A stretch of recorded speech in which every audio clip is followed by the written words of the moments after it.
नमस्कार दोस्तों। नवरात्रि में भूल कर भी न करें ये 3 काम, वरना माता लक्ष्मी होती है नाराज। दोस्तों, हिंदू धर्म के प्रमुख त्योहारों में से एक नवरात्रि का आरंभ होने वाला है। वर्ष में नवरात्रि 4 बार आती है और हर नवरात्रि का विशेष महत्व है तथा शारदीय नवरात्रि में पंडाल का निर्माण किया जाता है तथा दुर्गा माँ की मूर्ति की स्थापना की जाती है। माँ के सभी रूपों की पूजा की जाती है तथा कामना की जाती है माता उनके सारे दुखों का अंत करेंगी। भक्त पुण्य पाने के लिए और देवी को प्रसन्न करने से लिए व्रत आदि भी करते हैं। नवरात्रि में कई नियमों का पालन भी करना पड़ी देता है।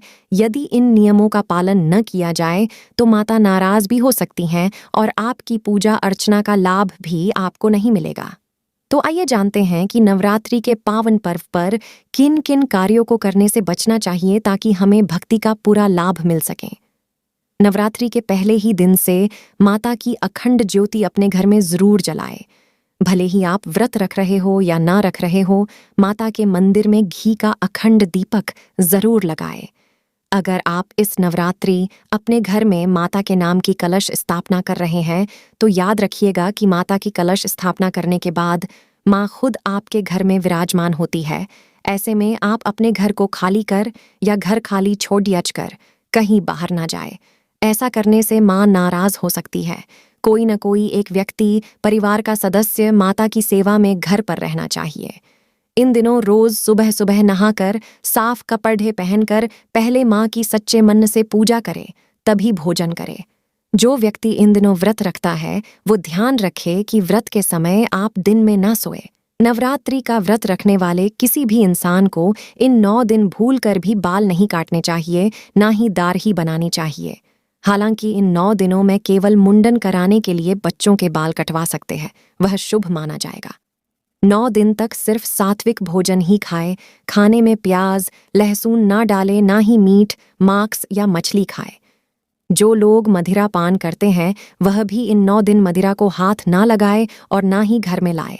किसी भी तामसिक या राजसिक चीज को ग्रहण ना करे। अगर आप व्रत के समय कोई भी फल खा रहे हैं तो उस फल को उसी समय खा के खत्म करे। झूठा रखकर उसको बाद में खाने की ना सोचे। ऐसा करने से अन्नपूर्णा का तिरस्कार होता है, क्योंकि उस समय फल ही आपका भोजन है। इन दिनों में कढ़ाई, सिलाई और बुनाई करना भी माना होता है, क्योंकि कढ़ाई बुनाई करने के लिए जिन चीज़ों का इस्तेमाल होता है वह नोकीली होती है। अपने मन को साफ और दिमाग को शांत रखे और किसी से लड़ाई झगड़ा ना करे। लड़ाई झगड़ा करने से बुद्धि भ्रष्ट होती है। दोस्तों, इन 9 दिनों में भूल कर भी ना करे ये काम। दोस्तों, क्या हम यह जानते हैं कि हमारे किन गलतियों से माँ नाराज हो सकती है और हमें उनके क्रोध का सामना करना पड़ सकता है? तो आज के हमारे इस वीडियो में हम बड़े ही सटीक, आसान और सरल शब्दों में आपको बताने जा रहे हैं कि नवरात्र में वह क्या काम है जो हमें बिल्कुल भी नहीं करने चाहिए। दोस्तों, इस वीडियो को अंत तक जरूर देखिएगा। अनजाने में पहले कभी आपसे ये गलतियां तो नहीं हो रही थीं और कहीं इन गलतियों की वजह से ही आप माँ की कृपा से वंचित हो रहे थे और सारे जतन करके भी माँ आप पर खुश नहीं हो रही थी। तो चलिए जल्दी से शुरू करते हैं यह वीडियो, ताकि आप भी इन गलतियों को करने से बचें और माँ की कृपा के पात्र बने। दोस्तों, सबसे पहली और महत्वपूर्ण बात तो ये है कि माँ को व्रत या पूजा पाठ करने पर मजबूर नहीं करती, परंतु यदि आप कर ही रहे हो तो अपनी संपूर्ण श्रद्धा, भक्ति और विश्वास से करें। माँ की आराधना करते समय मन में किसी भी प्रकार की शंका या दुर्भावना बिल्कुल भी ना करें, क्योंकि जिस मन में शंका या दुर्भावना होती है वो मन शांत नहीं हो सकता और शांत मन से पूजा पाठ करने में कोई भी दुख नहीं है। मन में माँ के प्रति हमेशा सम्मान की भावना रखें। दूसरी बात, नवरात्र में किसी भी प्रकार के अपशब्दों का प्रयोग अथवा गाली गलौज, झूठ चुगली, बुराई इत्यादि बुरी बातों का मुंह से निकालने से बचना चाहिए, क्योंकि जिस मुख से हम माता का पवित्र नाम स्मरण, मंत्र जाप और आरती इत्यादि करते हैं, उस मुख से निकलने वाले शब्द भी पवित्र होने चाहिए। नवरात्रि में हर तरह के मांस और तामसिक से आहार तथा शराब और तंबाकू आदि का सेवन नहीं करना चाहिए, क्योंकि इससे मनुष्य का अपने मन और मस्तिष्क पर नियंत्रण नहीं होता है तामसिक आहार शरीर में उष्णता का निर्माण करता है, जिसका प्रभाव सीधा हमारे हृदय पर पड़ता है, और शराब, तंबाकू इत्यादि के दुष्प्रभाव हमारे शरीर पर होते हैं। इनसे हम भलीभांति परिचित हैं। इसलिए जहां तक संभव हो सात्विक भोजन का ही सेवन करें, खासकर खट्टी चीजें खाने से परहेज करें। चौथी बात, किसी भी जरूरतमंद को और कन्या को अपने घर से खाली हाथ न जाने दें। किसी की मदद करने से माँ भी बहुत प्रसन्न होती हैं, और जरूरतमंद की मदद करने पर तो माँ की कृपा आप पर अवश्य ही होंगी, और कन्या तो माँ का ही रूप होती है। इन दिनों में माँ कन्या के रूप में विचरण करती है। अतः यदि कोई कन्या हमारे घर से खाली हाथ चली गई तो समझो माँ को ही हमने खाली हाथ भेज दिया। हमें इतना सामर्थ्य दिया है कि हम किसी के लिए कुछ कर सके तो जरूर करें, अन्यथा माँ को यह बात अच्छी नहीं लग सकती।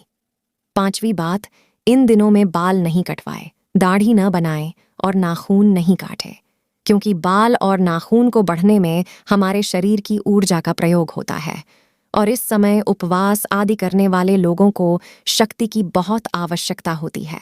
छठी बात, चमड़े की वस्तुओं जैसे बेल्ट इत्यादि के उपयोग से बचें, क्योंकि इससे पशुओं को मारकर बनाया जाता है, जो माँ को कभी भी अच्छा नहीं लगेगा।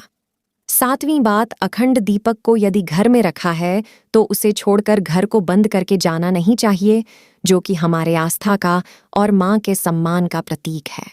यदि किसी घरेलू जानवरों के धक्के से गिर जाए तो यह हमारे लिए बड़ी मुसीबत बन सकता है, पर माँ विराजमान होती है, और जलता हुआ दीपक गिर जाए तो घर में आग लगाकर अनचाही दुर्घटना भी हो सकती है, क्योंकि दिए को बुझने से बचाने के लिए हम इसमें ज्यादा तेल डालते रहते हैं।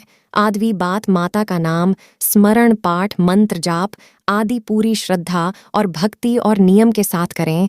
अत्यावश्यक न हो तो बीच में ना उठे और ना ही किसी से बात करें, इससे आपका ध्यान भटकेगा। क्योंकि श्री विष्णु पुराण के अनुसार नवरात्रि के समय दिन में सोना वर्जित है। इसके पीछे की रोचक कथा हम किसी और वीडियो में सुनेंगे, इसलिए कृपया आप सभी माताओं और बहनों का सम्मान करें और उनका आदर करें। आशा करता हूं कि आप सभी बातों को ध्यान में रखते हुए नवरात्रि का त्योहार मनाएंगे। जय माता दी दोस्तों।